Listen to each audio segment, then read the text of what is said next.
আসসালামু আলাইকুম ভিউয়ার্স, জানিয়ে দিব সর্বশেষ সংবাদগুলো।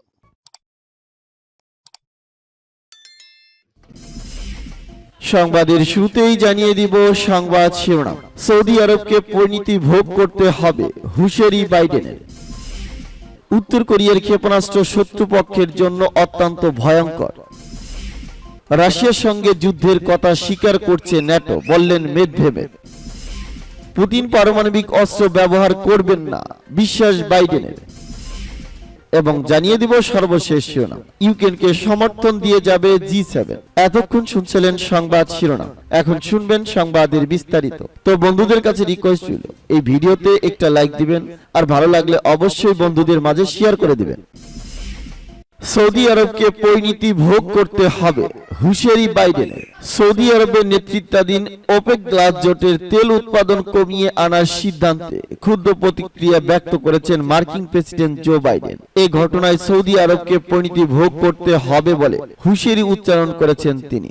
মঙ্গলবার সংবাদ মাধ্যম CNN কে দেওয়া এক সাক্ষাৎকারে নিজের এমন অবস্থানের কথা জানান মার্কিন প্রেসিডেন্ট। গত 5ই অক্টোবর তেল উৎপাদন কমানোর বিষয়ে একমত হয় সৌদি আরব ও রাশিয়া সহ ওপেক গ্লাসভুক্ত দেশগুলো।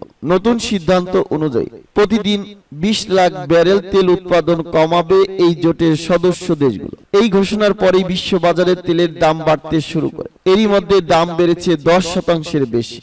মঙ্গলবার CNN কে দেওয়া সাক্ষাৎকারে বিষয়টি নিয়ে কথা বলেন বাইডেন। তিনি বলেন, আমি কি বিবেচনা করছি বা কি ভাবছি সেটি বলবো না, কিন্তু এই ঘটনায় তাদের অবশ্যই পরিণতি ভোগ করতে হবে। ওয়াশিংটনের তরফে রিয়াদের বিরুদ্ধে ঠিক কি পদক্ষেপ নেওয়া হবে সেটি অবশ্য স্পষ্ট করেনি বাইডেন। তবে যুক্তরাষ্ট্রের জাতীয় নিরাপত্তা পরিষদের মুখপাত্র জন কিবরি বলেছেন, দুই দেশের সম্পর্কের বিষয়টি বিবেচনা করে দেখতে পারেন প্রেসিডেন্ট। এদিনের সাক্ষাৎকারে রুশ প্রেসিডেন্ট ভ্লাদিমির পুতিনের বিষয়ে কথা বলেন বাইডেন। তিনি বলেন, তার বিশ্বাস পুতিন একজন যুক্তিবাদী মানুষ, তবে ইউক্রেন দখলে নিজ দেশের সক্ষমতা নিয়ে তার সমীকরণ পুরোপুরি ভুল ছিল। রুশ আগ্রাসনের বিরুদ্ধে ইউক্রেনীয়দের প্রতিরোধের মাত্রাকে তিনি অবমূল্যায়ন করেছিলেন। জো বাইডেন বলেন, তিনি হয়তো ভেবেছিলেন উন্মুক্ত অস্ত্র দিয়ে তাকে স্বাগত জানানো হবে, রাশিয়ার এলাকা ভেবে কিয়েভে তাকে স্বাগত জানানো হবে। আমি মনে করি তিনি সম্পূর্ণ ভুল হিসাব করছেন। উত্তর কোরিয়ার ক্ষেপণাস্ত্র শত্রুপক্ষের জন্য অত্যন্ত ভয়ঙ্কর। উত্তর কোরিয়ার পরীক্ষা চালানো ক্ষেপণাস্ত্রগুলো শত্রুপক্ষের জন্য অত্যন্ত ভয়ঙ্কর বলে জানিয়েছেন নিরাপত্তা গবেষকরা। তারা বলেছেন, এ ধরনের ক্ষেপণাস্ত্র শত্রুপক্ষের জন্য শনাক্ত করা খুব কঠিন। যে কোনো প্রতিরক্ষা ব্যবস্থা ভেদ করে লক্ষ্যবস্তুতে আঘাত হানতে সক্ষম বলেও জানান তারা। যদিও দক্ষিণ কোরিয়ার দাবি যে কোনো ধরনের ক্ষেপণাস্ত্র প্রতিহত করার সক্ষমতা রয়েছে তাদের। যুক্তরাষ্ট্র ও দক্ষিণ কোরিয়ার যৌথ মহড়ার পাল্টা ব্যবস্থা হিসেবে সম্প্রতি একের পর এক ক্ষেপণাস্ত্রের পরীক্ষা চালায় উত্তর কোরিয়া। এর জবাবে কোরীয় উপদ্বীপ ও জাপান সাগরে যুদ্ধ বিমান নিয়ে মহড়া দেয় সিউল, ওয়াশিংটন ও টোকিও। তাতেও থামেনি পিয়ংইয়াং। অব্যাহত আছে ক্ষেপণাস্ত্র হামলা হলে পরমাণু অস্ত্রের ব্যবহারেরও হুমকি দিয়েছেন উত্তর কোরিয়ার সর্বোচ্চ নেতা কিম জং উন। তিনি বলেছেন, শত্রুপক্ষের হুমকি মোকাবেলায় পিয়ংইয়াং সব ধরনের প্রস্তুতি নিয়েছে। কিম জং উনের এই বক্তব্যের পর নড়েচড়ে বসছে দক্ষিণ কোরিয়া সহ প্রতিবেশী দেশগুলো। দেশটির পরীক্ষা চালানো ক্ষেপণাস্ত্র নিয়ে চলছে নানা গবেষণা। অস্ত্র বিশ্লেষকরা বলেছেন, সাম্প্রতিক পরীক্ষা চালানো উত্তর কোরিয়ার ক্ষেপণাস্ত্রগুলো আগের যে কোনো ক্ষেপণাস্ত্রের চেয়ে ভিন্ন। তাদের দাবি, উত্তর কোরিয়া মিসাইল উৎক্ষেপণের যে ছবি প্রকাশ করেছে তা বিশ্লেষণ করে দেখা গেছে KN-23 মডেলের ক্ষেপণাস্ত্রটি পানির নিচ থেকে উৎক্ষেপণ করা হয়েছে, যার নাম under water launcher ballistic missile. এটি শত্রুপক্ষের জন্য খুবই ভয়ঙ্কর।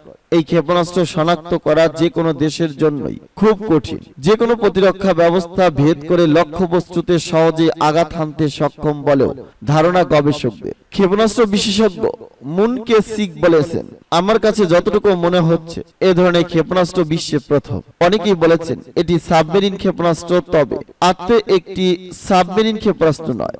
কারণ এটি সাবমেরিন থেকে উৎক্ষেপণ করা হয়নি, এটি পানির নিচ থেকে উৎক্ষেপণ করা হয়েছে। এই ধরনের ক্ষেপণাস্ত্র শনাক্ত করা যে কোনো দেশের জন্যই খুবই কঠিন একটি কাজ, কারণ এ ধরনের ক্ষেপণাস্ত্র পানির অনেক নিচে থাকে, যা অনেক দূর থেকে নিয়ন্ত্রণ করা যায়। তবে সিউল বলছে, পিয়াংইয়াং এর ক্ষেপণাস্ত্র যতই অত্যাধুনিক হোক না কেন, তা ভূপাতিত করার সক্ষমতা রয়েছে। দক্ষিণ কোরিয়ার প্রতিরক্ষা মন্ত্রণালয়ের মুখপাত্র বলেন, উত্তর কোরিয়ার ক্ষেপণাস্ত্রের উপর প্রতিনিয়ত নজরদারি করা হচ্ছে এবং সেভাবে নিজেদের প্রতিরক্ষা ব্যবস্থা ঢেলে সাজানো হচ্ছে।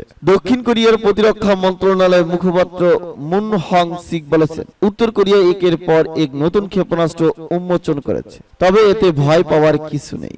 এ ধরনের ক্ষেপণাস্ত্র প্রতিহত করার সক্ষমতা রয়েছে আমাদের সক্ষমতা প্রতিনিয়ত বাড়ানো হচ্ছে। এদিকে পরমাণু হামলার হুমকির বিষয়টি খুবই গুরুত্ব সহকারে নেওয়া হয়েছে জানিয়ে দক্ষিণ কোরিয়ার প্রেসিডেন্ট বলেন, এ বিষয়ে জাপান, যুক্তরাষ্ট্র সহ মিত্র দেশগুলোকে নিয়ে পরবর্তী পদক্ষেপের বিষয়ে ভাবা হচ্ছে। নিজেদের সার্বভৌমত্ব এবং নাগরিকদের সুরক্ষায় যে কোনো পদক্ষেপ নিতে কোনো দেরি করা হবে না বলেও সতর্ক করেন তিনি। রাশিয়ার সঙ্গে যুদ্ধের কথা স্বীকার করছে ন্যাটো, বললেন মেদভেদেভ। রাশিয়ার সাবেক প্রেসিডেন্ট ও বর্তমান জাতীয় নিরাপত্তা পরিষদের উপপ্রধান দিমিত্রি মেদভেদেভ বলেছেন, মার্কিন নেতৃত্বাধীন ন্যাটো সামরিক জোটের মহাসচিব ইয়েন্স স্টোলটেনবার্গ স্বীকার করেছেন যে এই জোট ইউক্রেন ইস্যুতে রাশিয়ার বিরুদ্ধে সরাসরি যুদ্ধে লিপ্ত রয়েছে। গতকাল মঙ্গলবার ন্যাটোর মহাসচিব বলেছেন, রাশিয়ার কাছ থেকে যদি ইউক্রেন হেরে যায় তাহলে তা হবে ন্যাটো জোটের পরাজয়। মেদভেদেভ বলেছেন, স্টোলটেনবার্গের এই মন্তব্য রাশিয়ার বিরুদ্ধে ন্যাটো জোটে জড়িত থাকার প্রকাশ্য নিশ্চয়তা দেয়। তিনি বলেছেন, নরওয়ের এই সরল নাগরিক অবশেষে বিষয়টি স্বীকার করলেন।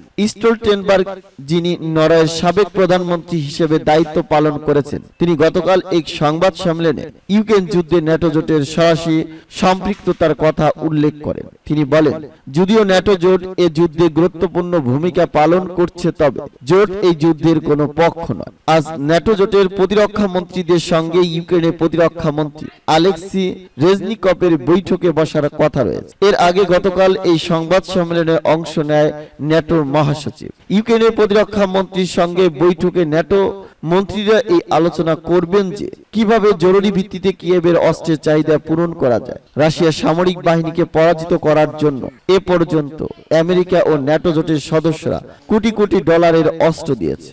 এ প্রসঙ্গে মেদভেদেভ বলেন, ইউক্রেনকে উন্নত মানের ও দূরপাল্লার ক্ষেপণাস্ত্র ব্যবস্থা সরবরাহ করা হলে তা বৃহৎ যুদ্ধে ডেকে আনবে। পুতিন পারমাণবিক অস্ত্র ব্যবহার করবেন না, বিশ্বাস বাইডেনের। যুক্তরাষ্ট্রের প্রেসিডেন্ট জো বাইডেন বলেছেন, ইউক্রেন নিয়ে রুশ প্রেসিডেন্ট গুরুতর ভুল হিসাব করছেন, তবে যুদ্ধকে পুতিন পারমাণবিক লেভেলে নেবেন না তেমনটি মনে করেন না। প্রেসিডেন্ট বাইডেন এমন এক সময় এই মন্তব্য করলেন যখন পুতিন ইউক্রেনের 4 অঞ্চল রুশ ফেডারেশনে যুক্ত করেছেন। অঞ্চলগুলো রক্ষায় হাতে থাকা সব অস্ত্র ব্যবহারের হুঁশিয়ারি দেন পুতিন। এ ইস্যু নিয়ে মঙ্গলবার CNN এর সঙ্গে এক সাক্ষাৎকারে বাইডেন বলেন, তিনি বিশ্বাস করেন না পুতিন ইউক্রেনে পারমাণবিক অস্ত্র ব্যবহার করবেন, তবে কৌশলপূর্ণ পারমাণবিক অস্ত্র নিয়ে পুতিন খেলছেন বলেও মন্তব্য করেছেন তিনি। বাইডেন বলেন, পারমাণবিক অস্ত্র নিয়ে কথা বলা পুতিনের দায়িত্বহীনতা।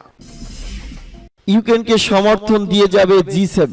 চলতি বছরের 24শে ফেব্রুয়ারি ইউক্রেনের সামরিক অভিযান ঘোষণা দেন রুশ প্রেসিডেন্ট ভ্লাদিমির পুতিন। এরপর আজ বুধবার পর্যন্ত টানা 231 দিনের মতো চলছে দুই দেশটির সংঘাত। সম্প্রতি ইউক্রেনে রাশিয়া ক্ষেপণাস্ত্র হামলার তীব্রতা বাড়িয়েছে। এমন প্রেক্ষাপটে শিল্পোন্নত G7 দেশগুলো বলছে, যতদিন দরকার ততদিন তারা ইউক্রেনের সমর্থন দিয়ে যাবে। জরুরি একটি ভার্চুয়াল বৈঠকে তারা বলেছেন, ইউক্রেনের জন্য তারা সামরিক, কূটনৈতিক আর মানবিক সহায়তা দিয়ে যাবে। পশ্চিমাদের সামরিক জোট ন্যাটো জানিয়েছে, যতদিন প্রয়োজন তারা ইউক্রেনের পাশে থাকবে। গত সোমবার রাজধানী কিয়েভ ও পুরো ইউক্রেন জুড়ে রাশিয়ার ক্ষেপণাস্ত্র হামলায় অন্তত 19 জন নিহত হয়েছে এবং বহু মানুষ আহত হয়েছেন। মঙ্গলবারও হামলা চালিয়েছে রাশিয়া। রাশিয়ার প্রেসিডেন্ট ভ্লাদিমির পুতিন বলেছেন, ক্রিমিয়া সেতুতে হামলার পাল্টা জবাব হিসেবে এসব ক্ষেপণাস্ত্র হামলা করা হচ্ছে। ওই হামলার জন্য ইউক্রেনকে দায়ী করছে রাশিয়া। রাশিয়ার এই হামলার নিন্দা জানিয়েছে পশ্চিমা দেশগুলো। G7 এর বৈঠকে বিমান প্রতিরক্ষা সিস্টেমের জন্য পশ্চিম দেশগুলোর কাছে অনুরোধ করেছে করেছেন ইউক্রেনের প্রেসিডেন্ট ভ্লাদিমির জেলেনস্কি। সেই সঙ্গে বেলারুশ সীমান্তে আন্তর্জাতিক পর্যবেক্ষণ মোতায়েনের দাবি করেছেন তিনি। তবে ক্ষেপণাস্ত্র প্রতিরক্ষা ব্যবস্থা সরবরাহের বা বেলারুশ সীমান্তে পর্যবেক্ষণ মোতায়েনের জন্য জেলেনস্কির দাবির জবাবে তাৎক্ষণিকভাবে সুনির্দিষ্ট কোনো প্রতিশ্রুতি G7 নেতারা দেয়নি বলে জানা গেছে।